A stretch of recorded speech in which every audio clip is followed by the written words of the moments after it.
रमता राम जपो रे प्राणी, अब तो सुन ले राम कहानी।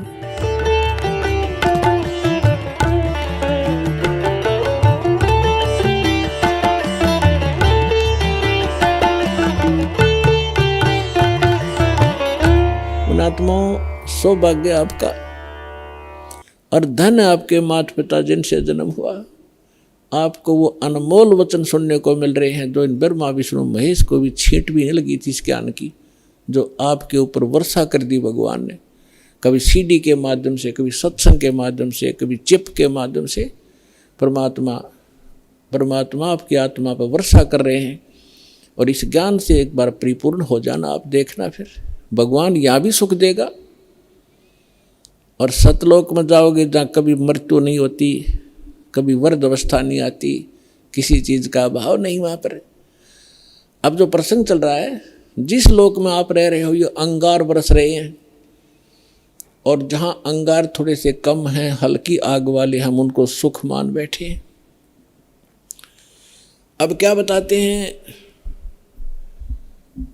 कि घाटे बाधे सब जग दुखिया और के गृहस्थी बैरागी हो।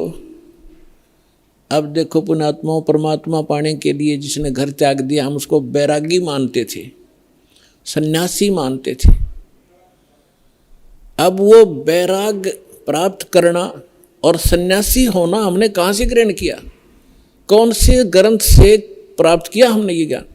श्रीमद् भगवत गीता अध्याय नंबर 3 के श्लोक नंबर 4, 5, 6, 7 में स्पष्ट वर्णन किया है कि अर्जुन, यदि तू काम छोड़ कर कर्म सन्यासी बन गया, जंगल में जा बैठा, तेरा निर्वाह कैसे होगा, पेट कैसे पालेगा तू? इसलिए तू काम भी कर और भक्ति भी कर। फिर ये कहाँ से लाए, जंगल में घर छोड़ कर चले गए, जंगल में जाकर सुख होगा? जंगल में कैसे सुख होगा, वन में?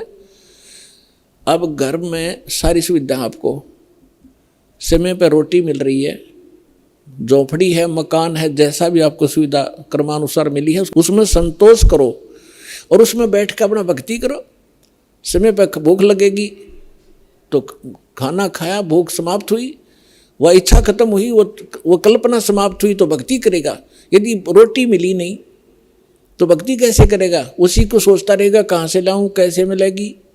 भक्ति का सुमन, रोटी का सुमन होगा, वो भगवान का नहीं होता। अब जैसे घर छोड़कर चला गया, वैरागी बन गया, वहाँ जाकर गर्मी भी लगेगी, सर्दी भी आवेगी, वर्षा भी होगी, उसके लिए फिर झोपड़ी डालनी पड़ेगी, उसने वहाँ झोपड़ी या गुफा खोदनी पड़ेगी। और भूख लगेगी, फिर गांव में जाना पड़ेगा मांगने के लिए, दिए माई गालिए दिए एक रोटी। अब जब तक रोटी ना मिलेगी तो ना भगवान तो याद आवे कोई ना, और रोटी याद आऊंगी इसके। तो परमात्मा कह रहा है उन्हें बताया करके, जो साधना करनी चाहिए, जो उसका तरीका है, वो तुम्हें पता नहीं। आप फिर ये सोच बैठे कि उन्हीं को भगवान मिलता होगा जो जंगल में चले जाते हैं, खड़े होकर तप करते हैं, दोनों के ऊपर तपते हैं। ये तो मूर्खों की साधना थी। परमात्मा कहते हैं कि दंभ करें, दंभ माने पाखंड है। लोग दिखावा ड्रामा करते हैं, बैठ जाएंगे कि तो धूना लगा के ऊंचे से स्थान पर बैठेंगे ना, खूब दूर तो सब न दिखे महात्मा बैठा है, ताकि दुनिया आने लग जाए और उसकी पूजा शुरू हो जाए। डंब करें, डूंगर चढ़ें, डूंगर माने पहाड़ पर बैठ जाते हैं जाकर ये लोग नकली। डंब करें डूंगर चढ़ें, अंतर झीनी झूल, और जग जाने बंदगी करें बो सुल बबूल। परमात्मा अपने सूक्ष्म वेद में कहते हैं कि दुनिया तो जनता तो नहीं सोचा ये भक्ति कर रहा है, बड़ा महापुरुष है, दूल्हा लगा कर बैठा है, कपड़े भी त्याग रखे, लंगोट बांध रखा है। और परमात्मा कहते हैं जग जाने बंदगी करे, भक्ति करे, यो बोवे सुल बबूल। तप से जो तपस्या वो करते, जैसे दुर्वासा ने खूब तपस्याएं की थी और क्या प्राप्ति की? अंगारे भर लिए अपने अंदर, तोब ये बकवाद सिद्धि की, वचन से किसी का नाश कर देना। अब दुर्वासा जी ने श्राप दे दिया बेमतलब बकवास का। अब उसने उसके बैड अकाउंट में लिख दिए, वो 56 करोड़ मानस व्यक्ति उसने मार दिए वचन से।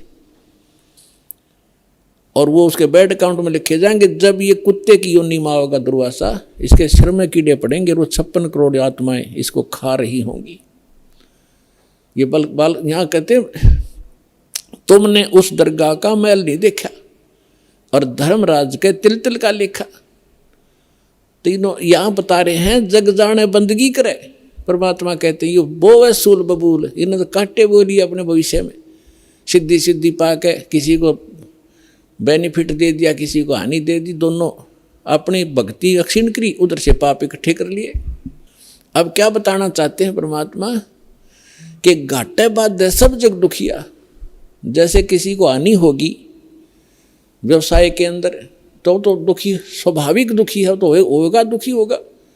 और जिसके घना बेनिफिट हो गया, जैसे किसी का 1 लाख का लाभ हो गया व्यवसाय में, वो 5 लाख का काम शुरू करेगा और 4 लाख लेगा कर्ज, फिर उसमें हो जा नुकसान।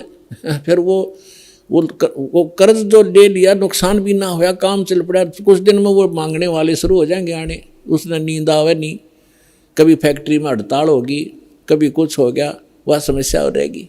कहते हैं यहाँ हानि हो जा तो दुखी और लाभ हो गया तो दुखी। घाटे बाद सब दुखिया और के गृहस्थी बैरागी हो। अब बैरागी बनकर जंगल में जा बैठा, वहाँ भूख लगी, समस्या है गर्मी और सर्दी वर्षा, ओले पड़े सिर में, फोड़ दे सिर ने, उसके लिए झोंपड़ी डाली, फिर बर्तन भी लाया तो इधर से मांग गए, फिर वो सांग जोड़ लिया जो छोड़ कर गया था घर से। क्या फायदा है वहाँ जंगल में बैठने का? घर में समय पर टूक मिल रहा है, रोटी मिल रही है, खाओ और भजन करो, अपना काम भी करो, निर्वाह भी करो। तो ये वास्तविक तरीका यही था। इन नकलियों को देखकर हम सच्चाई हमें प्राप्त नहीं थी, हम भी ये सोचते रहे कि इन्हीं को भगवान मिलेगा, फिर भी हम छोटी मोटी अपनी राहत के लिए भगवान को याद करते रहते थे। वो भी तरीका ठीक नहीं था। कहते हैं घाटे बाद सब जग दुखिया के गृहस्थी बैरागी हो। और सुखदेव ने दुख के डर से गर्भ में माया त्यागी हो।